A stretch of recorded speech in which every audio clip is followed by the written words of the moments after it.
මම මේ ට්‍රේඩ් කරන්නේ IQ ඔප්ෂන් එකේ. දැන් ගොඩක් රැය වෙලා තියෙන වෙලාවක් මම හිතේ පාන්දර විතර ටයිම් එකක් යන්නේ. මම මෙතන ඉන්ඩිකේටර්ස් දෙකක් භාවිතා කරලා තියෙනවා. එකක් ඔය ඩොට් වැටලා තියෙන්නේ. ඔය ඩොට් වැටලා තියෙන්නේ. ඔය ඩොට් එකේම ටිකක් ඩෙවලොප් කරපු එකක් තමයි බයි කියන සිග්නල් එකක් වැටලා තියෙන්නේ. නමුත් මේකේ හොතරම වැඩ කරන එක තමයි ඩොට් එක වැටලා තියෙන සිග්නල් එක. සාමාන්‍යයෙන් ওই සිග්නල් එක ඇවිල්ලා ඊළඟ කැන්ඩල් එක ඊළඟ පැත්තට යනවා. එහෙම නැත්නම් අනිවාර්යයෙන්ම මාටින්ගේල් එකකින් හරි යනවා. දැන් ඔන්න බලන්න මෙතන ওই පළවෙනි ඩොට් එක ගාව ඒක ගියේ නැහැ සෙල් එකකට. හැබැයි ඊළඟ අනිවාර්යෙන් බයි එකට ගියා. දැන් මම රියල් account එකේ ඉන්නේ. එතකොට මේ ඩොට් එකත් එහෙමයි. දැන් ඔන්න මෙතන බලන්න තිතටම ඇවිල්ලා තියෙනවා. මෙයාත් හරියටම ඇවිල්ලා තියෙනවා. මෙයා මාටින්ගේල් එකකින් ඇවිල්ලා තියෙනවා සෙල් එක. මෙයා හරි. මෙයාත් මාටින්ගේල් එකකින් සෙල් එක එනවා. මෙයාත් හරියටම හරි. මෙයාත් හරියටම හරි. මෙයාත් මාටින්ගේල් එකකින් එනවා. මෙතන නම් මේ 32ම වැඩ කරලා තියෙනවා. මෙයාත් හරි. මෙයාත් මාටින්ගේල් එකකින් ගිහින් තියෙනවා. මෙයා හරියටම හරි. මෙයා හරියටම හරි. මේ දෙකම හරියටම හරි. එතකොට මේ දෙකත් හරියටම හරි. මෙන්න මෙතන විතරක් ඔන්න එකක් අපට අවුල් වෙලා තියෙනවා. නමුත් මෙයා හරියටම හරි. මෙයා හරියටම හරි. මෙයා හිටින් ওই විදිහට කොච්චර වෙලා පිටිපස්සට ගියත් තිතටම සිග්නල් ටික ඇවිල්ලා තියෙනවා. ඒක තමයි මේ ඉන්ඩිකේටර් එකේ තියෙන විශේෂත්වය. දැන් ඔය බයි කියලා දාලා තියෙන එක නම් අපට ඒ කියන්නේ ඔය බයි කියලා වැටලා තියෙන එක එච්චර දැන් මම දැන් ඔය අලුතෙන් හදපු ඉන්ඩිකේටර් එකක්. ඒක තාම ටෙස්ටින් වල තියෙන්නේ. මම ඔය දෙකම දාලා බලන්නේ අර සුපිරි කෙනත් එක කොහොමද එයාගේ රිසල්ට්ස් දෙන්නේ කියන එක. ඉතින් ඕගොල්ලන්ට පුළුවනි බලන්න මේ ඉන්ඩිකේටර් එක අරගෙන කොහොමද රිසල්ට්ස් තියෙන්නේ වැඩ කරනවද කින්ද මන්ද කියන ටික. ඉතාමත් හොඳ ඉන්ඩිකේටර් එකක්. අපි බලමු සිග්නල් එකක් ළඟදී අපිට එයිද කියලා. ඉතින් බය නැතුව ට්‍රේඩ් ටිකක් අරගෙන ගේමක් ගහගන්න පුළුවන් බයිනරි ඔප්ෂන් වල. ඉතින් මේ IQ ඔප්ෂන් එක ඉතින් මේ සඳහා මම ට්‍රේඩින් view එකටත් ඉන්ඩිකේටර් එකක් හදලා තියෙනවා. ඒ වගේම MT4 එකටත් සහ MT5 එකටත් ඉන්ඩිකේටර්ස් හදලා තියෙනවා. ඉතින් ඇත්තටම මම ගාව ඉන්ඩිකේටර්ස් ගොඩක් තියෙනවා. නමුත් සාර්ථකම ඉන්ඩිකේටර්ස් ගත්තොත් එහෙම කියන්නේ අපිට බය නැතුව රියල් මාකට් එකේ දාලා ට්‍රේඩ් කරන්න මේ ඔය ඩොට් එකක් වෙන්න ඉන්ඩිකේටර් එක ඇත්තටම හොඳයි. ඕකේ සිග්නල් එකේ නේත් හදලා තියෙනවා අර බයි සිග්නල් කියලා වැටෙන්න. ඉතින් මේකේ පැය ගාණක් පිටිපස්සට ගියත් සිග්නල් අනිවාර්යෙන් මාටින්ගේල් එකකින් හරි එනවා. ඒක ෂුවර්. ඉතාමත් කලාතුරකින් තමයි මේ දැන් මෙතන ට්‍රේඩ් එක අපිට ලොස් වෙලා තියෙනවා. ඒ හැර ඔයාලා ට්‍රේඩ් 100ක් විතර ගත්තොත් ඔන්න එකක් විතර තමයි අපිට එහෙම අවුල් යන්නේ. දැන් මෙතනත් මේ බයි එක ඇවිල්ලා. මෙන්න මෙතන එක අවුල් ගිහිල්ලා තියෙනවා. මේක වන් ගේල් ඇවිල්ලා තියෙනවා. ඉතින් මෙතන ඔය ලස්සන සිග්නල් ටික ඇවිල්ලා තියෙනවා වලට පේනවා. ඉතාමත් සාර්ථක ඉන්ඩිකේටර් එකක් මේ ඉන්ඩිකේටර් එක කොච්චර පිටිපස්සට ගියත් කිසිම ගැටලුවක් නැහැ. ඉතාමත් හොඳ ට්‍රේඩ් ටිකක් ගැනීමේ හැකියාව අපට තියෙනවා. ඉතින් ওই විදිහට තමයි මේ ඉන්ඩිකේටර් එකේ වැඩ කටයුතු ටික තියෙන්නේ. මේ වෙලාවට දැන් මම ඉන්නේ තප්පර 30 මාකට් එකේ. තප්පර 30ක chart එක තමයි මම බලාගෙන ඉන්නේ. මොකද ඇත්තටම මම මේ විනාඩිය ගන්න හරි කම්මැලි. මට එහෙම පොඩි කේස් එකක් තියෙනවා. මොකද අර යන කාලයේ වැඩිකමත් එක්ක තමයි කේස් එක තියෙන්නේ. ඉතින් විනාඩි එකේ වුණත් සිග්නල් ඇත්තටම ගොඩක් වෙලාවට වැඩ කරනවා. ඒ කියන්නේ බය වෙන්නම දෙයක් නෑ මේක අතිශය කලාතුරකින් එකක් ගියොත් ඇරෙන්න. එහෙම නැත්නම් ගොඩක් වෙලාවට සිග්නල් එනවා. හැබැයි විනාඩි chart එක අපි මේකේ settings වෙනස් කරන්න ඕනේ. දැන් මම තප්පර 30ට තමයි settings තියන් හිටියේ. ඒතර විනාඩියට දාලා settings වෙනස් කරලා ඔයාලට ඒක බලන්න පුළුවනි. ඉතින් මේක ඕගොල්ලන්ට මිලදී ගන්න පුළුවන්. ඊටමත් ලොකු ගානකට නෙවෙයි ඊටමත් සුළු ගානකට දෙන්නේ. මොකද අර නිකන් දාලා බෑ. මොකද අපි ගොඩක් මහන්සි වෙලා තියරි හදලා එහෙම හදපු ඉන්ඩිකේටර් එකක් නිසා. මොකද අනිත් එක මේක සල්ලි හොයන්න දෙන්නේ. එතකොට මේක කෙලවෙන්න දෙන එකකුත් නෙවෙයි. ඒ නිසා තමයි යම් කිසි පොඩි මුදලක් අය කිරීම කරන්නේ මේ ඉන්ඩිකේටර් එක ඕගොල්ලන්ට දෙන්න. තාම නම් ඉතින් සිග්නල් එකක් නැහැ. ඔයාලා ට්‍රේඩ් එකක් අරගෙන පෙන්නන්න. ඉතින් ඊටමත් හොඳ ලොකු account balance එකක් මම තියාගෙන යනවා මේ වෙනකොට. බය වෙන්න දෙයක් නැහැ. ඉතින් මේ වගේ ඉන්ඩිකේටර් එකක් දාලා ඔයාලා වැඩේ පටන් ගන්නවා නම් අඩු ඩොලර් 50කින්වත් ගන්න ඕනේ. මොකද බය නැතුව ට්‍රේඩ් කරන්න ඕනේ. අර ඩොලර් 10ක් 15ක් දාගෙන ඉතින් මේ වගේ සර්වයිව් වෙන්න අමාරුයි. ඩොලර් 50කින් පටන් ගත්තොත් ඉතින් කිසිම ගැටලුවක් නැහැ. ඊටමත් හොඳ ඉන්කම් එකකට යන්න පුළුවනි. බය නැතුව දවසේ ඩොලර් 20ක 30ක හොඳ ටාගට් එකක් ගන්න පුළුවනි.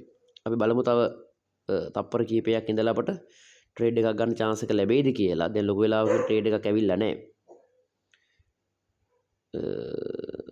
වටේ පිටි සද්ද කර වෙඩි හිතන්න එපා. මොකද මේක මේ ලයිව් මේ එක කරන්නේ ෆෝන් එකකින් මම වීඩියෝ එක කරන්නේ. ඔයාලට තිතටම වැඩි පෙන්වන්න ඕන නිසා. මොකද ලයිව් මාකට් එකේ දීලා කරනකොට තමයි අදහසක් ගන්න පුළුවන් ඕගොල්ලන්ට. මාකට් එකේ හැසිරීම කොහොමද, ඊට පස්සේ මාකට් එක යන්නේ කොහොමද කියන එක. එහෙම නැතුව අයිඩියා එකක් ඔයාලට ගන්න බැරි වෙන නිසා දැන් ටිකක් මේ වෙලාවේ මාකට් එක ගැටලුවක් නෑ, හොඳයි. නමුත් පොඩ්ඩක් ඔන්න දැන් අර ප්‍රෙෂර් එක අඩු වීගෙන යන්නේ. දැන් ඔයාලට පේන ඔය මම මැද දාලා තියෙන EMA රේඛාවත් උඩට පොඩ්ඩක් නැමිලා තියෙනවා. සහ බයි කැන්ඩල් වල ප්‍රමාණය පොඩ්ඩක් අඩු වෙලා තියෙනවා. ඒ කියන්නේ මේ වෙලාවේ මාකට් එක සයිඩ් වේ යන්න බලන ප්‍රමාණය වැඩි, ට්‍රෙන්ඩ් එකක් නැහැ මාකට් එකේ. ඇත්තට මේක ඇවිල්ලා ට්‍රෙන්ඩ් එකක් නැති මාකට් වලටත් සුපිරි. ඒ විදිහට තමයි මේක ඇත්තටම හදලා තියෙන්නේ. ඔන්න අපිට සිග්නල් එකක් ආවා. ඒක මැකුණා. ඕක බයි එකට ගියොත් ඕක ගොඩක් වෙලාවට අපිට ඊළඟ සෙල් කියලා හිතන්න පුළුවන්. සිග්නල් එක ඇවිල්ලා මැකුණා. ඒ කියන්නේ හැම වෙලාවකම කලින් සිග්නල් එක ලැබෙනවා අපිට. හැබැයි ඒක ෂුවර් නැති වුණොත් එහෙම මැකිලා යනවා. ඒ කියන්නේ කැන්ඩල් එක ඉවර වෙනකොට සිග්නල් එක තිබ්බොත් තමයි අපි ඊළඟ කැන්ඩල් එකේ ට්‍රේඩ් එක ගන්නෙ. දැන් චුට්ටක් සෙල් පැත්තට බර වැඩිව යනවා. ඕක බයි වුණොත්ින් බය නැතුව ඊළඟ ට්‍රේඩ් එක ගන්න පුළුවනි. බෑ. ඒක අන්න ගත්තනම් නමුත් අර සිග්නල් එක මැකිලා තිබුණා අපිට. ඒ නිසා අපි ට්‍රේඩ් එක ගන්නෙ නෑ කොහොමත් ඒකේ. මොකද ඒක ට්‍රෙන්ඩ් එක වෙනස් වෙලා ප්‍රෙෂර් එකේ පොඩි වෙනසක් තියෙනවා. දැන් ඔය ගොඩක් මම දැකලා තියෙනවා අර ලයිව් මාකට් වල ගොඩක් එක සිග්නල් එකක් විතරයි කට්ටිය පෙන්නන්නේ. දැන් කොහොමත් ඔය ප්‍රීවියස් සිග්නල් හරිනේ. කියන්නේ අපට ඕන ඉන්ඩිකේටර් එකක් හදන්න පුළුවන් කලින් සිග්නල් හරියන්න. නමුත් අර ලයිව් මාකට් එකේ දුවනකොට සිග්නල් බලන එක තමයි ඇත්තටම සාර්ථක. ඉතින් ඕගොල්ලෝ ගන්න කෙනෙක් ඉන්නවා නම් මට පැයක් හරි මේ විදිහට එක ලයිව් ට්‍රේඩ් කරලා පෙන්නන්න පුළුවනි කොහොමද රිසල්ට් කියන එක. එතකොට ඇත්තටම මම මේක අර හොබි එකක් විදිහට කරන්නේ අර දැන් අපි මේකෙන් සල්ලි හම්බ කරනවට අමතරව YouTube එකටත් දානවනේ. එතකොට එතනදී ඒ අරමුණෙන් මිසක් මට මේක ඇත්තටම විකිණීමේ අවශ්‍යතාවයක් නැහැ. දැන් අර තනියම ට්‍රේඩ් කරනකොට යක් කම්මැලි, පට්ට කම්මැලි ගතියක් එක්කනේ යන්නේ. ඒ නිසා ඉතින් මේක ලයිව් දීගෙන ට්‍රේඩ් කරන්න තමයි අදහස තියෙන්නේ. හරි. ඔන්න දැන් සිග්නල් එකක් එනවා බයි එකක් කියලා. කැන්ඩල් එක පල්ලෙහාට තමයි හැදෙන්නේ. නමුත් ඕක බයි එකට ගියොත් පොඩි අවුලක් තියෙනවා. අන්න සිග්නල් දෙකම මේකුනේ. ඒ කියන්නේ බයි එකට යන ප්‍රමාණය වැඩි. ඊළඟ කැන්ඩල් එක ෂුවර් නෑ. ඒ කියන්නේ අපේ සිග්නල් එක මැකෙන්න බෑ ඇත්තටම. සිග්නල් එක මැකුණොත් අපි ට්‍රේඩ් එකට යන්නේ නෑ. දැන් ඔකේ සිග්නල් එක තිබුණා අනිවාර්යයෙන් මම ට්‍රේඩ් එකට යනවා. නමුත් එයා බයි කැන්ඩල් එක හැදුවා. ප්‍රෙෂර් එකත් හොඳයි. නමුත් අපි සිග්නල් නැතුව ට්‍රේඩ් කරන ගොඩක් වෙලාවට ওই කැන්ඩල් එක බයි වෙන්න තියෙන chance එක වැඩි ඊළඟ එක. හරි. ඔන්න දැන් අපට ඕකත් මට හිතෙනවා මැකේ කියලා. ඕක ඔය හරියෙන් නතර වුණොත් ඊළඟ එක සෙල් පැත්තට තියෙන chance එක උපරිම වැඩි. බලමු අපි සිග්නල් එක ඉවර වෙනකම්ම තියේද කියලා. මාකට් එක පොඩි සයිඩ් වේ ට්‍රෙන්ඩ් එකක තමයි ඉන්නේ මේ වෙලාවේ. කැන්ඩල් එක හදන ප්‍රමාණය වැඩි ගතියක් තියෙනවා. අපි මේ ට්‍රේඩ් එක ගමු. පොඩ්ඩක් තප්පර ගාණක් පරක් වුණා. හරි. ඔයාලට පේන ඕන දැන් අපි බලාපොරොත්තු වෙච්ච විදිහටම මාකට් එක පහළට යනවා. සෙල් එකක් යන්නේ. ඩොලර් දෙකක් මම මේ ට්‍රේඩ් එකට ගත්තේ. දැන් අර ලොකු ට්‍රේඩ් ගොඩක් ගහලා දැන් ඔය පොඩි ට්‍රේඩ් එකකට යන්නේ. මොකද දවසේ ගාන හම්බ කරලා ඉවරයි. හරි. ඔයාලට පේනවා සාර්ථක වොන්න සිග්නල් එක හරි අර ඉන්ඩිකේටර්ස් දෙකෙම සිග්නල් එක දීලා තියෙනවා. බය නැතුව ගන්න පුළුවන් ට්‍රේඩ් එකක් රියල් මාකට් එකේ. රියල් සල්ලි වලින් ගේම ගහන්නේ. හරි. ඔන්න අපි ඩොලර් 1.76ක් කියන්නේ දෙකක් දැම්මම 3.74ක් හම්බ වෙනවා. ඒ කියන්නේ රුපියල් 350යි ඔව් රුපියල් 500ක් වගේ තමයි. ඔන්න අපි තප්පර ගානක රුපියල් 500ක් හෙව්වා. ඉතින් දවසට ඔය වගේ ට්‍රේඩ් දෙකක් දාගත්තා නම් ඒත් ගොඩ. සරලම කතාව ඔච්චරයි ඇති. ඩොලර්ස් දෙකක් කියන්නේ රුපියල් 700ක් විතරනේ. ඒත් 1.70ක් කියන්නේ ඩොලර් 500ක් විතර. සිග්නල් හරියටම හරි. බය වෙන්න එපා. දැක්කනේ සිග්නල් එක හරියට හිතට ආවා. හරියටම වැඩ කරා. කියන්නේ අර රිස්ක් එකක් නැතුව ගන්න පුළුවන්. මම ඩොලර් 500ක විතර ගත්තේ නෑ. මොකද මම මේ වගේ ප්‍රමාණයක් හම්බ කරලා ඉවරයි. ඉතින් මේ අර ඇත්තටම ඉන්ඩිකේටර් එකක් අපි YouTube එකේ දැම්මයින් පස්සේ කට්ටිය ගන්න බලන්නේ ගොඩක් අඩුවට. නේ ඩොලර් 10යි 15යි එහෙම. ඉතින් මම මේක ඇත්තටම දෙන්නේ ඩොලර් 30කට.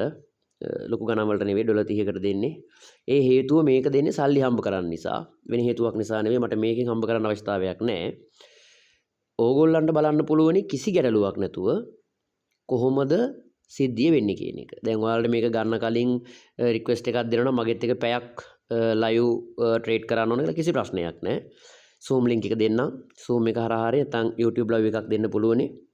දීලා මගෙත් එක කිසි අවුලක් නැතුව ට්‍රේඩ් කරන්න පුළුවනි. පැයක් ට්‍රේඩ් කරලා බලලා රිසල්ට්ස් අනුව ඔයාට ඉන්ඩිකේටර් එක ගන්නවද නැද්ද කියලා තීරණය කරන්න පුළුවන්. ඉතින් අර ලොකු වෙලාවක් ගියා මේ සිග්නල් එකේ ඉන්න බලන්න මේකෙන් පස්සේ. ඉතින් ඒ නිසා මම දැනට ට්‍රේඩ් කිරීම නවත්තන්න මොකද ටිකක් අර සිග්නල් ඉන්නේ පරක්කු වෙලා මේ වෙලාවේ මාකට් එකේ පොඩි අර සයිඩ් වේ ගතියක් තියෙනවා ට්‍රෙන්ඩ් එකක් නැති නිසා. එහෙනම් ඉතින් යාළුවනේ ජය වේවා.